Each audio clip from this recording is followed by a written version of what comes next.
Day 100, 2 Kings 5 through 8. God's miracles through Elijah. 5. Naaman healed of leprosy. 6.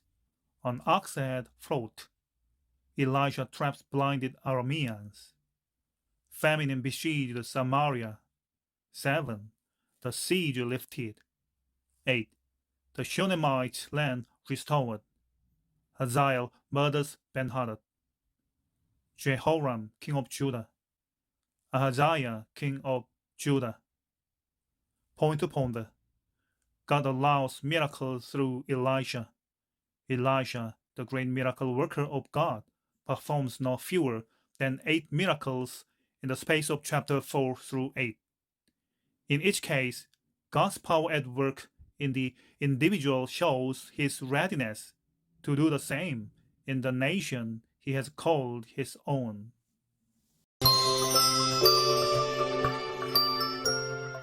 Chapter 5. Now Naaman, captain of the host of the king of Syria, was a great man with his master, and honorable, because by him the Lord had given victory to Syria. He was also a mighty man of valor, but he was a leper. The Syrians had gone out in bands, and had brought away captive out of the land of Israel a little maiden, and she waited on Naaman's wife. She said to her mistress, "Would that my Lord were with the prophet who is in Samaria. Then he would cure him of his leprosy." One went in and told his lord, saying, "Thus and thus said the maiden who is of the land of Israel." The king of Syria said, "Go, and I will send a letter to the king of Israel."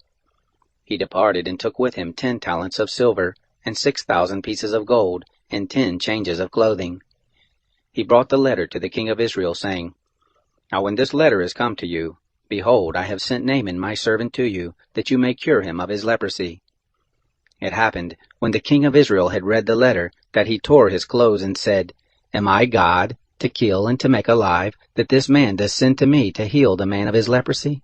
But consider, I pray you, and see how he seeks a quarrel against me." It happened, when Elisha the man of God heard that the king of Israel had torn his clothes, that he sent to the king, saying, "Why have you torn your clothes? Let him come now to me, and he shall know that there is a prophet in Israel." So Naaman came with his horses and with his chariots, and stood at the door of the house of Elisha. Elisha sent a messenger to him, saying, "Go and wash in the Jordan 7 times, and your flesh shall come again to you, and you shall be clean." But Naaman was angry, and went away, and said, "Behold, I thought he will surely come out to me and stand, and call on the name of the Lord his God, and wave his hand over the place and heal the leper.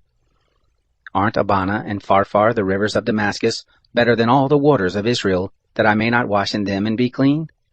So he turned and went away in a rage. His servants came near and spoke to him and said, "My father, if the prophet had told you to do something great, wouldn't you have done it? How much more then when he says to you, 'Wash and be clean'?" Then he went down and dipped himself 7 times in the Jordan, according to the saying of the man of God, and his flesh came again like the flesh of a little child, and he was clean. He returned to the man of God, he and all his company, and came and stood before him, and he said, "See now, I know that there is no God in all the earth but in Israel. Now therefore please take a present from your servant." But he said, "As the Lord lives, before whom I stand, I will receive nothing." He urged him to take it, but he refused. Naaman said, "If not, please then let there be given to your servant 2 mules' burden of earth, for your servant will from now on offer neither burnt offering nor sacrifice to any other gods, but to the Lord. In this thing may the Lord pardon your servant, when my master goes into the house of Rimmon to worship there, and he leans on my hand, and I bow myself in the house of Rimmon. When I bow myself in the house of Rimmon, O Lord, please pardon your servant in this thing." He said to him, "Go in peace." So he departed from him a short distance. But Gehazi, the servant of Elisha the man of God, said, "Behold, my master has spared this Naaman the Syrian, and not receiving from his hands that which he brought. As the Lord lives, I will run after him and take something from him." So Gehazi followed after Naaman. When Naaman saw one running after him, he alighted from the chariot to meet him and said, "Is all well?" He said, "All is well. My master has sent me, saying, Behold, even now there are come to me from the hill country of Ephraim 2 young men of the sons of the prophets. Please give them a talent of silver and 2 changes of clothing." Naaman said, Be pleased to take 2 talents. He urged him, and bound 2 talents of silver in 2 bags, with 2 changes of clothing, and laid them on 2 of his servants, and they bore them before him. When he came to the hill, he took them from their hand, and put them in his house, and he let the men go, and they departed. But he went in and stood before his master. Elisha said to him, Where are you coming from, Gehazi? He answered, Your servant went nowhere. He said to him, Didn't my heart go with you, when the man turned from his chariot to meet you? Is it a time to receive money, and to receive garments, and olive groves and vineyards, and sheep and oxen, and men servants and maid servants? The leprosy therefore of Naaman shall cleave to you, and to your seed forever. He went out from his presence a leper, as white as snow. Chapter 6. The sons of the prophets said to Elisha, See now, the place where we dwell before you is too small for us. Let us go to the Jordan, and take every man a beam, and let us make a place there where we may dwell. He answered, Go. One said, Be pleased to go with your servants. He answered, I will go. So he went with them. When they came to the Jordan, they cut down wood. But as one was felling a beam, the axe head fell into the water, and he cried and said, Alas, my master, for it was borrowed. The man of God said, Where did it fall? He showed him the place. He cut down a stick and cast it in there, and made the iron to swim. He said, Pick it up. So he put out his hand and took it. Now the king of Syria was warring against Israel, and took counsel with his servants, saying, In such and such a place shall be my camp. The man of God sent to the king of Israel, saying, Beware that you do not pass such a place, for there the Syrians are coming down. The king of Israel sent to the place which the man of God told him and warned him of, and saved himself there not once nor twice. The heart of the king of Syria was very troubled for this thing, and he called his servants and said to them, Won't you show me which of us is for the king of Israel? One of his servants said, Not so, my lord, O king, but Elisha the prophet who is in Israel tells the king of Israel the words that you speak in your bedchamber. He said, Go and see where he is, that I may send and get him. They told him, saying, Behold, he is in Dothan. Therefore he sent horses and chariots and a great host, and they came by night and surrounded the city. When the servant of the man of God rose up early, and went out, behold, a host with horses and chariots was round about the city. His servant said to him, Alas, my master, what shall we do? He answered, Don't be afraid, for those who are with us are more than those who are with them. Elisha prayed and said, O Lord, please open his eyes that he may see. The Lord opened the eyes of the young man, and he saw, and behold, the mountain was full of horses and chariots of fire around Elisha. When they came down to him, Elisha prayed to the Lord and said, Please smite these people with blindness. He struck them with blindness according to the word of Elisha. Elisha said to them, This is not the way, neither is this the city. Follow me, and I will bring you to the man whom you seek. He led them to Samaria. It happened, when they came into Samaria, that Elisha said, O Lord, open the eyes of these men, that they may see. The Lord opened their eyes, and they saw, and behold, they were in the middle of Samaria. The king of Israel said to Elisha when he saw them, My father, shall I strike them? Shall I strike them down? He answered, You shall not strike them. Would you strike those whom you have taken captive with your sword and with your bow? Set bread and water before them, that they may eat and drink, and return to their master. He prepared great provision for them, and when they had eaten and drunk, he sent them away, and they went to their master. The bands of Syria came no more into the land of Israel. It happened after this, that Ben-Hadad, king of Syria, gathered all his host, and went up and besieged Samaria. There was a great famine in Samaria, and they besieged it, until a donkey's head was sold for 80 pieces of silver, and the 4th part of a cab of dove's dung for 5 pieces of silver. As the king of Israel was passing by on the wall, there cried a woman to him, saying, Help, my lord, O king. He said, If the Lord doesn't help you, how can I help you? Out of the threshing floor or out of the winepress? The king said to her, What ails you? She answered, This woman said to me, Give me your son, that we may eat him today, and we will eat my son tomorrow. So we boiled my son and ate him, and I said to her on the next day, Give me your son, that we may eat him. And now she has hidden her son. It happened, when the king heard the words of the woman, that he tore his clothes. Now he was passing by on the wall. And the people looked, and behold, he had sackcloth within on his flesh. Then he said, God do so to me, and more also, if the head of Elisha, the son of Shaphat, shall stand on him this day. But Elisha was sitting in his house, and the elders were sitting with him. And the king sent a man from before him. But before the messenger came to him, he said to the elders, See how this son of a murderer has sent to take off my head. Behold, when the messenger comes, shut the door, and hold the door fast against him. Isn't the sound of his master's feet behind him?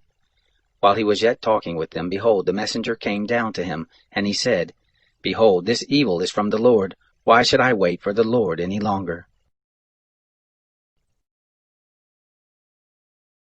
Chapter 7. Elisha said, Hear the word of the Lord.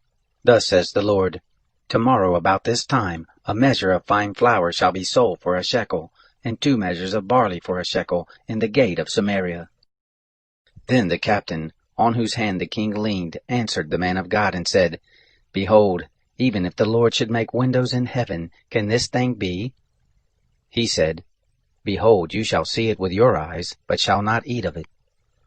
Now there were 4 leprous men at the entrance of the gate, and they said to one another, Why do we sit here until we die?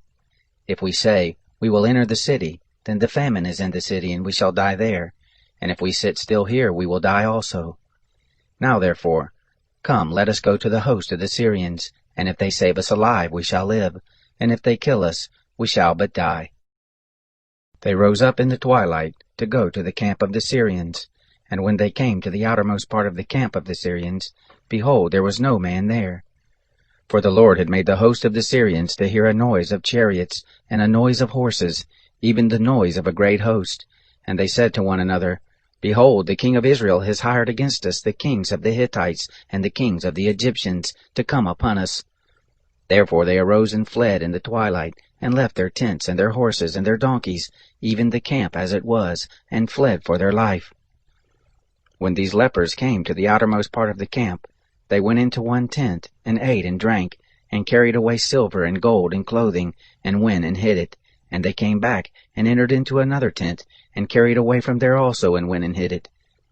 Then they said to one another, We aren't doing the right thing. This is a day of good news, and we hold our peace. If we wait until the morning light, punishment will overtake us. Now let's go and tell the king's household.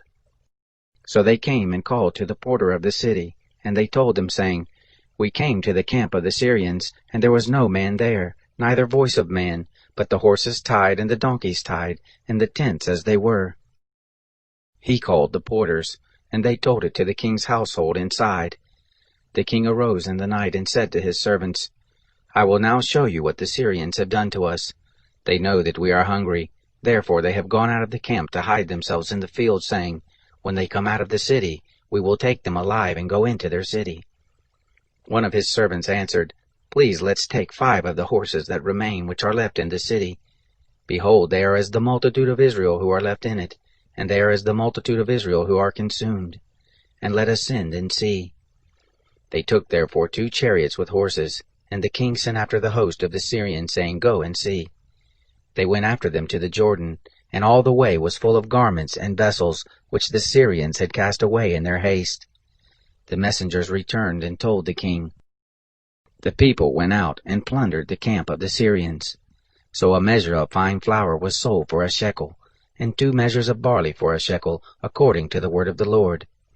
The king appointed the captain on whose hand he leaned to have the charge of the gate, and the people trod on him in the gate, and he died as the man of God had said, who spoke when the king came down to him.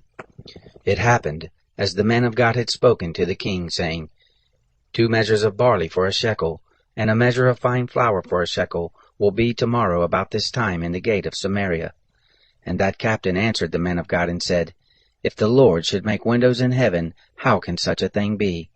And he said, Behold, you shall see it with your eyes, but shall not eat of it. It happened even so to him, for the people trod on him in the gate, and he died. Chapter 8. Now Elisha had spoken to the woman, whose son he had restored to life, saying, Arise and go, you and your household, and sojourn wherever you can sojourn, for the Lord has called for a famine, and it shall also come on the land 7 years. The woman arose and did according to the word of the man of God, and she went with her household, and sojourned in the land of the Philistines 7 years. It happened at the end of 7 years that the woman returned out of the land of the Philistines, and she went forth to cry to the king for her house and for her land. Now the king was talking with Gehazi, the servant of the man of God, saying, Please tell me all the great things that Elisha has done. It happened, as he was telling the king how he had restored life to him who was dead, that behold, the woman, whose son he had restored to life, cried to the king for her house and for her land. Gehazi said, My lord, O king, this is the woman, and this is her son, whom Elisha restored to life. When the king asked the woman, she told him. So the king appointed to her a certain officer, saying, Restore all that was hers, and all the fruits of the field since the day that she left the land, even until now. Elisha came to Damascus, and Ben-Hadad the king of Syria was sick, and it was told him, saying, The man of God is come here. The king said to Hazael, Take a present in your hand, and go and meet the man of God, and inquire of the Lord by him, and say, Shall I recover of this sickness? So Hazael went to meet him, and took a present with him, even of every good thing of Damascus, 40 camels' burdens, and came and stood before him, and said, Your son Ben-Hadad, king of Syria, has sent me to you, saying, Shall I recover of this sickness? Elisha said to him, Go tell him, You shall surely recover. However, the Lord has shown me that he shall surely die. He settled his gaze steadfastly on him until he was ashamed, and the man of God wept. Hazael said, Why does my lord weep? He answered, Because I know the evil that you will do to the children of Israel. Their strongholds you will set on fire, and their young men you will kill with the sword, and you will dash in pieces their little ones, and rip up their women with child. Hazael said, But what is your servant who is but a dog, that he should do this great thing?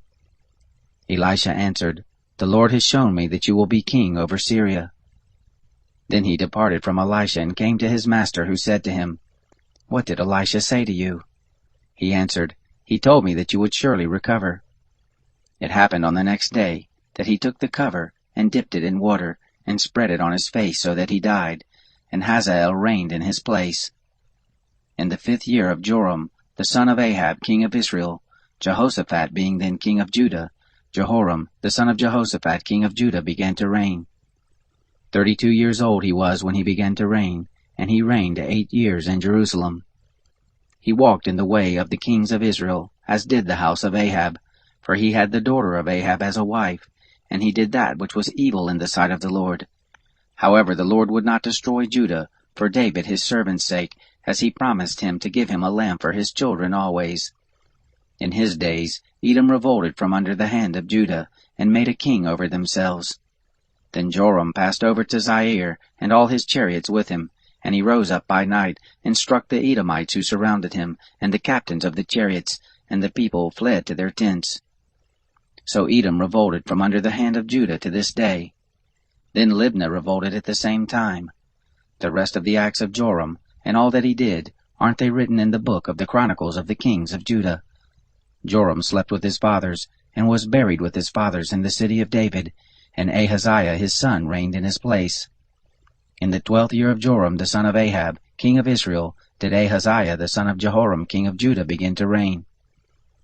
22 years old was Ahaziah when he began to reign, and he reigned 1 year in Jerusalem. His mother's name was Athaliah, the daughter of Omri, king of Israel. He walked in the way of the house of Ahab, and did that which was evil in the sight of the Lord, as did the house of Ahab, for he was the son-in-law of the house of Ahab. He went with Joram the son of Ahab to war against Hazael king of Syria at Ramoth-Gilead, and the Syrians wounded Joram. King Joram returned to be healed in Jezreel of the wounds which the Syrians had given him at Ramah, when he fought against Hazael king of Syria. Ahaziah the son of Jehoram king of Judah went down to see Joram the son of Ahab in Jezreel, because he was sick.